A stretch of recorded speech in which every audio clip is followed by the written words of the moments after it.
What's up, guys? JG Action Jackson, Garza Gang Adventures. We got Action Jackson here in his American flag cowboy hat because he loves America. And we wanted to take a minute and talk about our 2019 Honda Talon 1000R. I wanted to touch base with you guys. I remember what it was like when I first bought my Honda and I jumped on YouTube and there were no videos out there and it just kind of bugged me. What are your must-have mods? What, you just got it, you just brought it home, you're super happy to have it, but you're thinking about adding stuff. Maybe the checking account doesn't always add up with what you want, and you're trying to figure out what you need. Let me tell you what you need. Right off the bat, you need tires. Those stock Honda tires sucked. They do. They do, Jackson. They were terrible. We still got them, but they were like 29. They were like 28, 29. 28s, 29s, I don't remember, but they were terrible. They were way too soft. For it. They definitely were. So we went with the Maxxis Carnivores, 32 by 10 by 15 all the way around. It definitely widened up the stance a little bit, but I think it was a good trade-off. It was definitely worth it. Oh yeah. Definitely lost a little bit of top end too, got to be honest, and actually talk about how it impacted the vehicle. And you lost some top end. Before that, I was topping out at about 72. After them, I'm topping out at about 65, which it's not that much. And I will say that even looking back, I'm still happy with it, and I would do it again in a heartbeat. So if that's the only thing you can afford, do yourself a favor, get yourself some tires. I recommend the Carnivores. They're great all around, but there's so many options out there. Going up from that list, Jackson, what do you think would be, if you got to decide what your must-haves are, what do you think it would be? Harnesses. Harnesses, definitely 100%. And it's funny because everyone preaches about harnesses, and they mostly preach about it because of safety.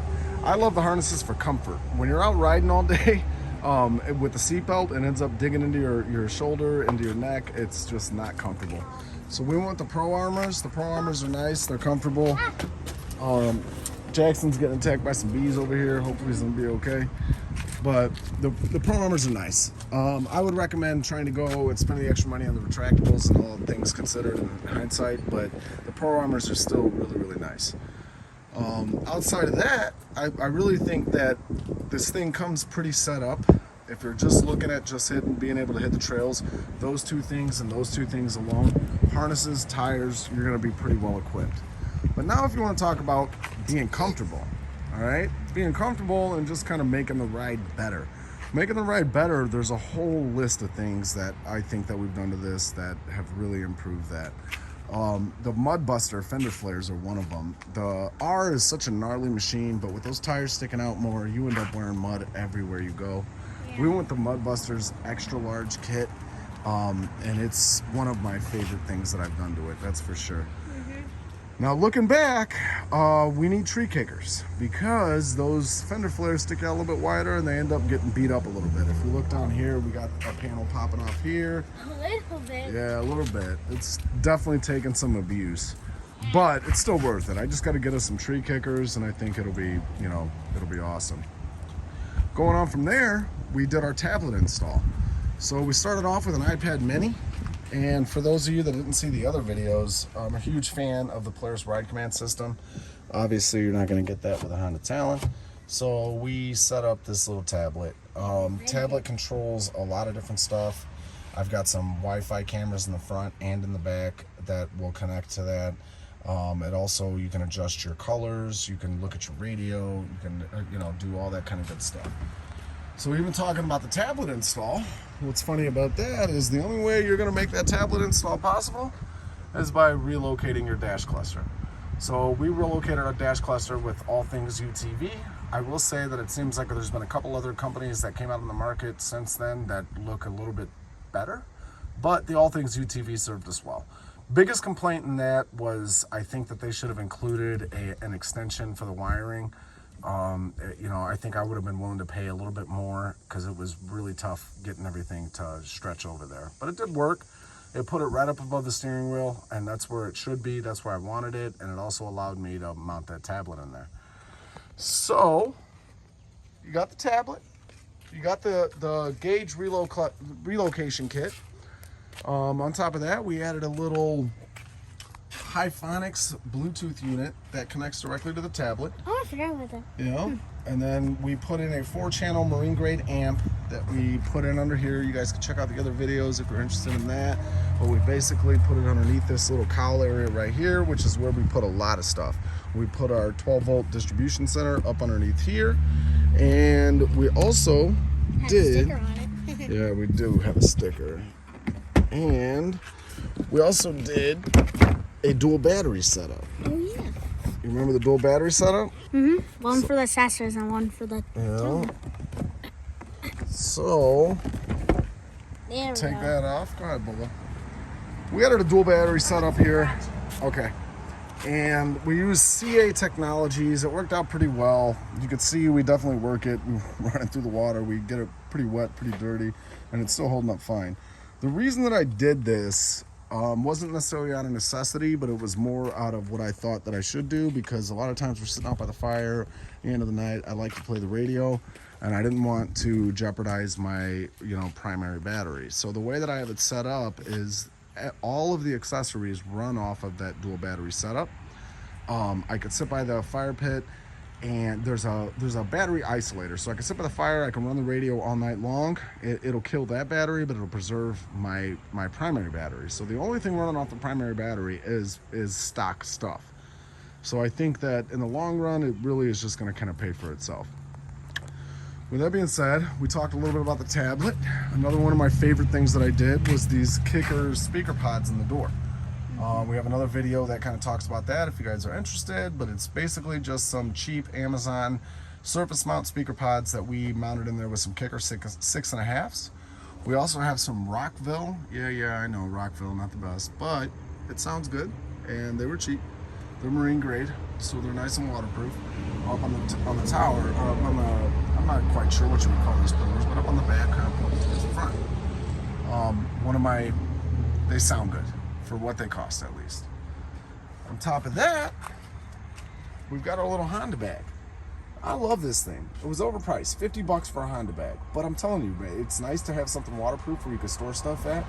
I love it. Going on from there, we actually mounted a little Rockville 8-inch subwoofer underneath the seat. Nice and dirty because we ride our stuff. That, in hindsight, I don't know if it was necessarily worth it. It does kind of even out the sound, but it's not marine grade. I got to take it out when I wash it, and it's kind of a pain.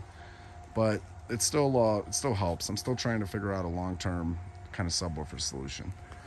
So another little favorite thing that I did, and this just happened on our last trip, was we went down to Ride Royal Blue in Tennessee. We were going to be gone all day.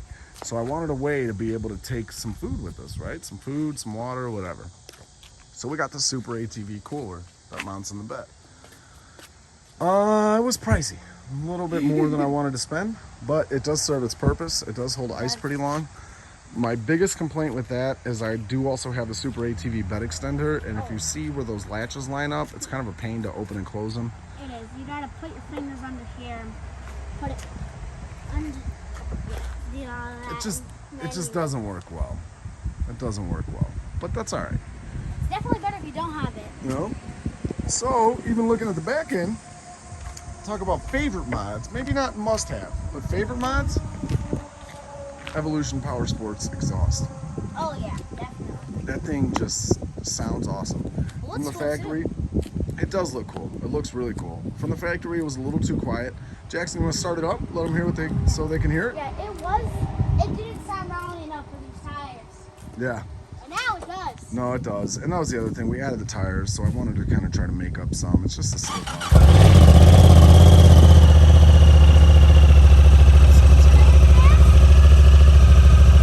Shut it off. That sounds good. I love it. It's one of those things. We've been out on day-long rides. It's not too loud. It's perfect, I think. It doesn't really get on your nerves too much. It's perfect. So what else did we do? Well, we did rock lights. That's kind of an obvious. How much value do we get from that? None. But it's kind of cool to be able to turn on your lights. We did do the mirrors. We did seismic mirrors. We took this off of our old Razor 900. I just kind of scabbed it off, but whatever. Half windshield? Yeah, we did the half windshield for the summer. We do have a full windshield for the winter. And we do also have the Super ATV rear windshield, which we just added that in springtime. I got it off obviously now because it's 90 degrees outside, but that's okay. But I was really happy with the way that with the front windshield, without a rear windshield, you were sucking dust in nonstop. This way, with the Super ATV rear windshield, you're kind of keeping it out. It does help if you ride in even like kind of just chillier temperatures. Lower door inserts. We did lower door inserts pretty quick, pretty much right off the bat. Oh yeah, it's the first thing we did. Yeah. I thought it came stock with those though. No, it definitely did not. So, I think that about wraps it up. As far as mods, we got the dash relocation kit. Oh, we didn't talk about our sweet Garza Gang little logo we got on our dash that just had a bunch of dummy stickers. I like that. Our Hyphonics Bluetooth unit. We got our speakers. We got some GoPro mounts. We got our half windshield. That's about it. Well, something that I want to do to it, personally, I feel like a lift kit. I don't know about a lift kit, but if you want to talk about wants, I definitely want to do the tree kickers. And I'm really torn right now between doing the Jackson Racing Turbo kit or just a Hess tune. So if you don't know, Hess Motorsports makes some really solid products. They've got really good reviews. $6,000 for a turbo kit is just hard to swallow. I want it, and I don't know that I'm going to drop that kind of coin right now. And especially because it doesn't work with the Evo Power Sports exhaust. So I'd have to put the stock exhaust back on. Yeah, you get some gnarly horsepower gains, but $6,000? I mean, you could turbo a truck for cheaper than that. So I'm not quite sure what I'm going to do with that. I definitely think tree kickers are on the list. We're going to get tree kickers pretty soon. Oh, you know what? We didn't even talk about the light bar, but that's a given on any off-road toy. You got to put a light bar. You can't see crap with stock headlights. Yeah. So it is what it is. Something that's really nice about the stock Talon, roof. Oh yeah, it does come stock with a roof, which is pretty cool. A lot of the other side-by-sides, they don't. So it is nice that they actually come stock with a roof. It is. You know, the mirrors are another must-have just because you got to be able to see behind you, and especially if you're riding in a group. Outside of that, I think that's about it. Jackson, you got anything that you'd want to do to this Honda Talon? Yeah, lift kit. Lift kit. Why are you so set on the lift kit? Well, I mean, it just makes it look even more gnarly. Jackson's getting attacked by bees over there. You can slap the hood up there. So that's it, guys. If you guys have any questions, please feel free to drop them in the comments. Don't forget to like and subscribe. That really helps the channel. We're trying to kind of expand on things, and that's really what helps. So if you enjoyed the video, hit that like button. Don't forget to subscribe, and check us back for updates later.